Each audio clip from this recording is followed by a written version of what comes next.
as a share of GDP. They just have done. So the American Rescue Plan is strengthening our financial position, and it grows our economy. It's continuing to grow our economy. And the strength of our recovery is helping us flip the script.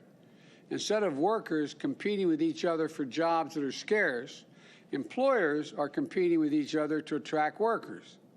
That kind of competition in the market doesn't just give workers more ability to earn higher wages, it also gives them the power to demand to be treated with dignity and respect in the workplace. More jobs, better wages. That's a good combination. Put simply, our economy is on the move, and we have COVID-19 on the run. Yes, we have more work to do to get America vaccinated and everyone back to work. We're aiming for full employment, and that means keeping our pace on jobs growth, including for Black, Hispanic, and Asian workers. But this progress is testament to our commitment to grow this economy from the bottom up and the middle out. The American Rescue Plan provided resources to get shots in people's arms and checks in people's pockets. Schools were struggling to reopen, so we made vaccinating teachers a priority, getting schools the much-needed support. In March, just in the month of March, we added 364,000 education jobs to the rolls. Small businesses and restaurants are getting crushed. Now we're delivering the loans and support they need to reopen and to stay open. This morning, we've learned that jobs in some hard-hit sectors such as restaurants, hotels, amusement parks were up by 343,000 last month, over 1.5 million in the past 5 months. And more help is on the way to give families just a little bit more breathing room. Starting this month, families are going to receive one of the largest ever single-year tax cuts that middle-class families have ever received, and it's called the Child Care Tax Credit. And here's how it works. In the past, if you paid taxes and had a good income, you could deduct $2,000 per child, and that would come off the total amount of taxes you owed. You had 2 children, you owed $10,000, you take off $4,000. In the American Rescue Plan, we expanded that. Now, a parent would get $3,600 for each child under the age of 6, and $3,000 for dependents they have between the ages of 6 and 17. So instead of just being a credit against the taxes you owe, it's now a fully refundable credit, half of which will get paid out in monthly basis. Look, what that means is this year, middle-class families with 2 young children can expect to receive a $7,200 in a rebate, in effect, a tax return, with the monthly payments of $600 a month starting this month until it's paid out. 8 out of every 10 families who use direct deposit will get their refunds. They'll be able to get a monthly payment on the 15th of every month from now to the end of the year, so they get that paid out. Help with families most need help to make ends meet. It's important. I've said for a long time, it's time to give ordinary folks, ordinary Americans, middle class and working class Americans, a tax break. This is the type of tax cut that can help our economy because it will go to families who are going to spend it. It will also help lead a historic reduction in child poverty. Excuse me. Historic reduction in child poverty, which will have long-term benefits for our economy.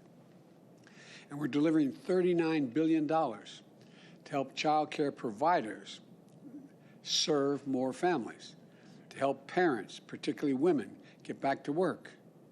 Last month, our economy added nearly 25,000 child care jobs. Again, none of this happened by accident. We're proving to the naysayers and the doubters that they were wrong. None of this is guaranteed to continue, though, unless we finish our work. Now's the time to accelerate the progress we've been making. Now is the time to build in long-term foundation that we've laid and build it in for a long term. Economists of all stripes agree that my plan will create good jobs and drastically strengthen our economy in the long run. So we have to continue to make the investments that will allow our economy to build back better and deal everyone in. We took a significant step in that direction last week when the bipartisan group of senators forged an agreement with me to move forward on key portions of my American Jobs Plan. I was just in Wisconsin, where I highlighted how this agreement is going to pave the way for a generational investment to modernize our infrastructure, create millions of jobs, according to the experts, and what will mean it won't just be in the center cities. It'll be every corner of the state and our nation. We're going to create jobs repairing roads and bridges, replacing 100% of our nation's lead water pipes, making our power grid more reliable, delivering high-speed internet to every American home, rural and urban. We're going to put people to work building a nationwide electric vehicle charging network, transitioning from diesel school buses and transit buses to electric buses, and bringing in world-class rail service to more Americans by reducing, and in the process, reduce our carbon footprint. For example, when I was up in Wisconsin, I pointed out, the governor was there. I said, Gov, I know it takes, there were, I don't know how many people, a couple hundred people, I guess, in the audience. So it takes, they tell me, 4.5 hours to drive from here to Chicago. With the money we have for mass transit here, you're going to be able to do that in 2.5 hours. And all the data shows that when it's easier to get someplace by rail than by automobile, it's cheaper and it generates a whole lot less carbon footprint. We're going to create good-paying union jobs, capping hundreds of thousands of abandoned oil and gas wells to stop methane leaks, which are devastating, and to protect the health of our communities. These are good jobs. Taken together, these investments are going to position America to compete with the world and win the 21st century. You know, as we bring home key parts of my American Jobs Plan, I'm going to make the case for equally critical investments that we still need, including those in which I introduced at the same time my Americans Family Plan. When I was running for president, I put together a bold, aggressive plan to deliver child care, paid leave, universal pre-K for 3- and 4-year-olds, free community college. Maybe the most important thing among them was extending the child care tax credit I just mentioned for another 5 years, which will significantly benefit middle-class and working-class families. That human infrastructure is as essential as our physical infrastructure. It can help us create more good jobs, ease the burden on working families, and strengthen our economy, strengthen in the long run. These investments are critical. And as the plans I put forward tackle our climate crisis, which are broad and deep, I'm going to fight to see them enacted and signed into law. We have a chance to seize this economic momentum of the first months of my administration, not just to build back, but as I've been saying, build back better.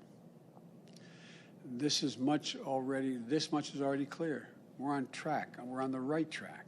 Our plan is working, and we're not going to let up now. So I want to thank everyone. Wish you all a happy 4th of July. We're going to be able to go to ball games. You're going to be able to sit in stadiums. You're going to be able to be with your families and backyard barbecues, as we hoped. And we're going to make more progress. So God bless America, and may God protect our troops. Could you talk to us about Afghanistan? Is the drawdown going to be done in the next few days? No. No, we're on track exactly as to where we expect it to be. But I wanted to make sure there was enough, quote, running room that wouldn't be able to do it all to September. There'll still be some forces left, but it's a rational drawdown with our allies, and it's making, so there's nothing unusual about it. Are you worried that the Afghan government might fall? I mean, we are hearing about the Taliban is taking more and more districts. Look, we're in that war for 20 years, 20 years. And I think I met with the Afghan government here in the White House, in the Oval. I think they have the capacity to be able to sustain the government. There's going to have to be, down the road, more negotiations, I suspect. But I am concerned that they deal with the internal issues that they have to be able to generate the kind of support they need nationwide to maintain the government. I thought on Afghanistan. I want to talk about happy things, man. Well, if there is evidence that Kabul is threatened, which some of the intelligence reports have suggested it could be in 6 months or thereabouts, do you think you've got the capability to help provide any kind of air support, military support to them to keep the capital safe, even if the U.S. troops are obviously fully out by that time? We have worked out an over-horizon capacity that we can be value-added, but the Afghans are going to have to be able to do it themselves with the Air Force they have, which you're helping them maintain. Afghanistan. I'm not going to answer any more questions on Afghanistan. Look, it's I'm 4th of July. On the economy, I'm concerned that you guys are asking me questions that I'll answer next week, but this is a holiday weekend. I'm going to celebrate it. There's great things happening. Economy's growing faster than any time in 40 years. We've got a record number of new jobs. COVID deaths are down 90%. Wages are up faster than any time in 15 years. We're bringing our troops home. We have all across America, people are going to ball games and doing good things. This is a good. I'll answer all your negative questions, not negative, your legitimate questions. Are you concerned that there is a potential this weekend in places where vaccination levels are not particularly high, that there will be a new COVID outbreaks in various regions? I am concerned that people who have not gotten vaccinated have the capacity to catch the variant and spread the variant to other people who have not been vaccinated. I am not concerned there's going to be a major outbreak, in other words, that we're going to have another epidemic nationwide, but I am concerned lives will be lost. And I was even reading today, there's some speculation, some judgment is coming out that you may be able to even communicate the vaccine, the new variant to your pets. So I say not totally facetiously. For those of you who haven't been vaccinated because you don't think you want to go through it, it doesn't hurt. It's accessible. It's free. It's available. And not only, don't think about yourself, think about your family. Think about those around you. That's what we should be thinking about today. The 4th of July this year is different than the 4th of July last year, and it's going to be better next year. Thank you all. Mr. President, do you think that Congress will enact your plans? Are you confident that you're going to get it done?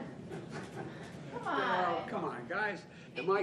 Have you ever been confident about anything with guarantee? Who wants to put money on anything that Congress is going to do? Look, folks, this is a process.